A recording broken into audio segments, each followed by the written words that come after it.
Welcome back to the homestead, everyone. Welcome back to the shop. Today is the second in a series of videos we are doing about restoring tools. And today we're going to show you how we take that sledgehammer head that we restored in one of our latest videos and show you how to seat it properly on a brand new handle. So stay with us and see how that's done.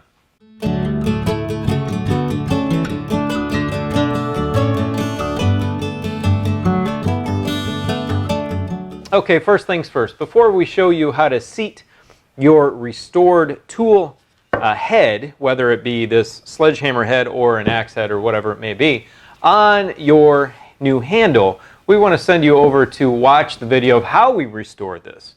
Additionally, after that, we want to show you the video on how to prepare your tool handle and to take off this varnish that comes from the manufacturer, from the store, and give it a much better finish for working and for your hands, and that'll keep it a lot longer. So go check out those videos.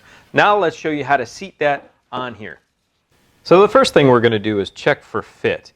And as you can see, I've checked it a little bit to see how it fit. You want an impact tool like this sledgehammer to be as tight as possible. So as you can see, the handle just barely starts to go into the end of the head here, and that is actually fitting really, really nice. We don't need to take off really any material. We're going to pound this down onto the top of the handle here and get it seated on this shoulder. So where the shoulder starts is right here. We want it at least 1 inch from the start of the shoulder all the way down to about a ½ inch. We want minimally a ¼ inch sticking out from the top of our tool right here.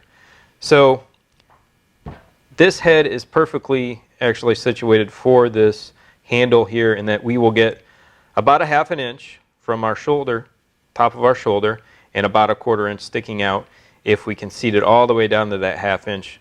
Now if your handle head is too tight for your tool, simply take a rasp like this and start removing some material from here. Be very careful that you don't remove too much, because you always want a really tight fit. If it's too loose with definitely an impact tool like this, like I said, that's a problem, and you could have issues when using it. So be very careful when removing material from here. You can use a belt sander. We find using a rasp is sufficient, and just a few light passes on here will do the trick. Okay, so there are competing schools of thought on how to set the head on the handle.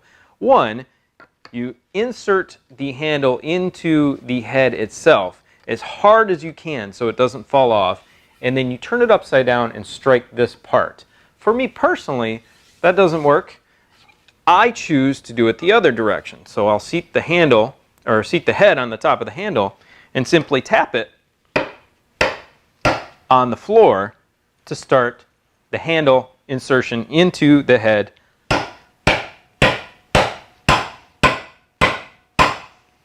That works perfect for me. Now that we have our head initially seated on our handle here, you can see we have roughly a ¼ inch sticking out on the top and about 3/4 inch to the top of the shoulder here. And we also have a nice amount of material here that is starting to peel back, and you want that. That shows how tight it is sitting on that shoulder, and that's exactly what you're looking for. Now let's get that wedge in there and show you how to do that. Let's continue to our next step here in taking our hickory wood wedge here and wedging it in the slot on the top of our handle.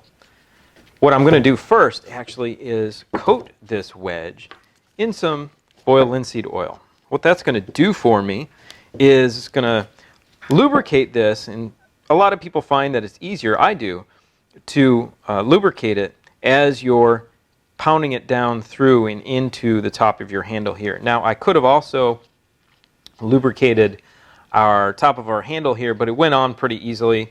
It wasn't a mega tight fit, and that's okay. It is tight enough, and it's going to serve the purpose really, really well. So I'm just going to get some boiled linseed oil here on the top, and don't forget the edge here. This is where that wood really soaks up all of the oil itself. It's right here through that end grain. Now that we have our wedge just set in the top here, we don't want to strike it directly with our hammer. You're going to damage your wedge and potentially compromise the strength of your connection here. So we're just going to take an extra piece of wood, use it with the grain in this direction, and strike the top of this portion of wood.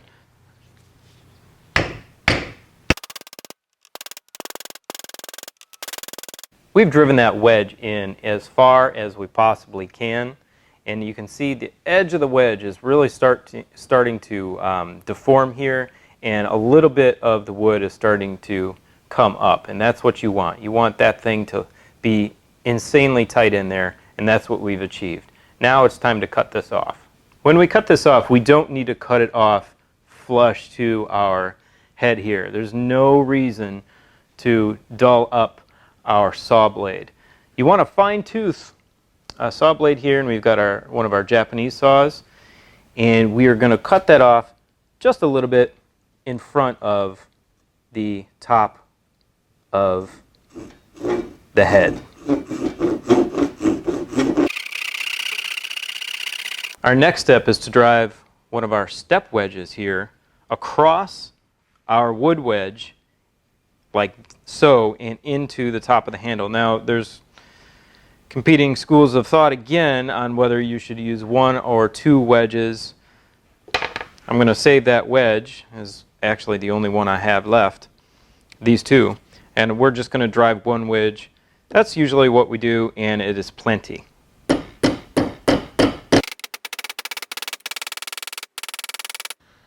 Once you get it down flush with the top here, we're just going to take a nail set or a punch and give it that added extra push into the top.